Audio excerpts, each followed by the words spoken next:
Hey everyone, my name's Samantha, and this week I want to talk to you guys about how to teach your kids to behave around dogs.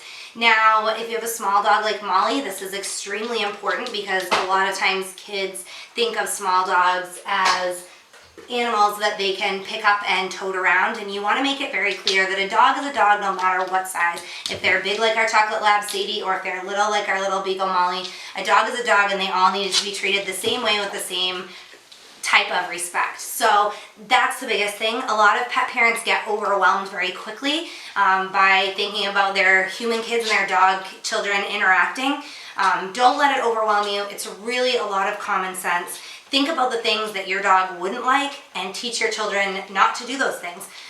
Anything that your dog isn't going to like or is going to maybe get aggressive about, for example, food. You want to teach your children first thing. Are you hungry?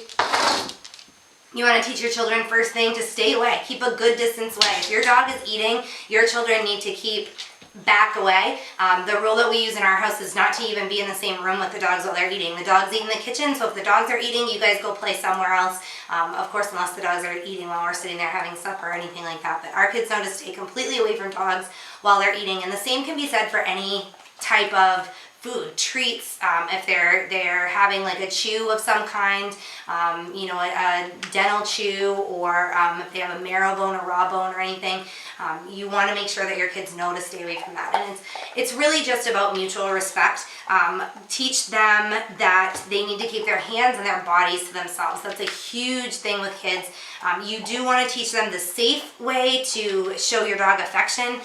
Teach them the spots that your dog's like. Sadie loves belly rubs, as you can see. So teach them it's okay to rub their belly when right now Sadie's asking for a belly rub. So it's okay to rub her belly. You don't want to go and rub her belly. You don't want to push her over when she's laying up or sitting up. You don't want to push her over and try and rub her belly.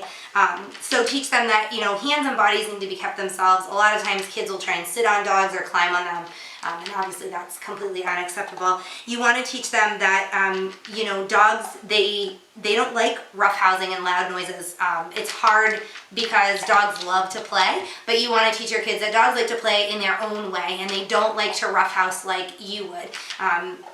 You can teach them the appropriate ways to play. A lot of teaching your kids how to behave around dogs is teaching them that you don't do this, but you can do this instead. So you want to teach them about playing with a dog and the appropriate ways to play with a dog. No roughhousing, no screaming, no loud noises, and teach them about dogs' natural instincts. Dogs love to chase things. So if you run around and the dog chases you and nips you, it's not because he's being aggressive, but it's because he thinks that you're playing a game. If another dog was doing the same thing, they would chase them around and try and nip them. So it's a lot about teaching your children a mutual respect for the animal, as well as just teaching them about a dog and what they're kind of hardwired to do. That they think and they act differently than we do, and we need to be understanding of that. You want to teach them to stay away from the pet while they're sleeping or resting. Our dogs have beds, and the kids are not to go on the dog beds with them. Those beds are our dog's safe place. That's where they go to rest and lay down, and the kids stay away from there and let the dogs rest. So teaching the mutual respect, treating dogs like they're humans, giving them their space, giving them their privacy when they want it and when they need it. Sometimes if you have a younger dog, they might need a little time away to just calm down, and you need to teach your children that that's what we need to give them is the things that they need, and if that thing is space, then that's what we give them.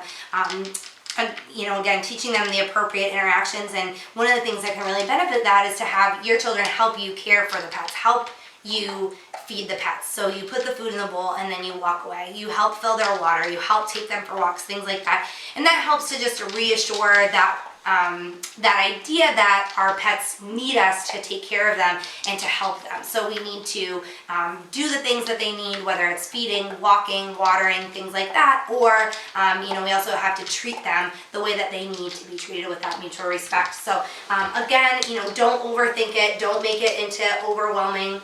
Chloe, I know. You don't need to be on top of it now.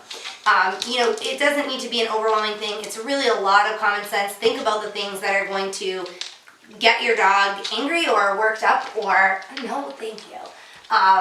the things that they wouldn't like, and teach your kids not to do those, and then think of the things that your dog would like playing a game or being pat or going for a walk, and teach them how to do those things. So if you have any questions about how to teach your children to behave around dogs, feel free to email me, Samantha@topdogtips.com. You can jump on our website and subscribe to our newsletter, or find us on social media. If you have any other questions, I would be happy to answer those. I will be back next week with a video on how to teach your dogs to behave around kids, which is a little bit more in depth. Obviously, kids can understand when we speak to them, and dogs can't. There's more training involved in that. So check back next week, and of course, if you subscribe or like us on social media, you will get notified when I post those new videos. So check back next week, and I will have that one. I hope you guys enjoyed this guide, and I will see you next time. Thanks for watching.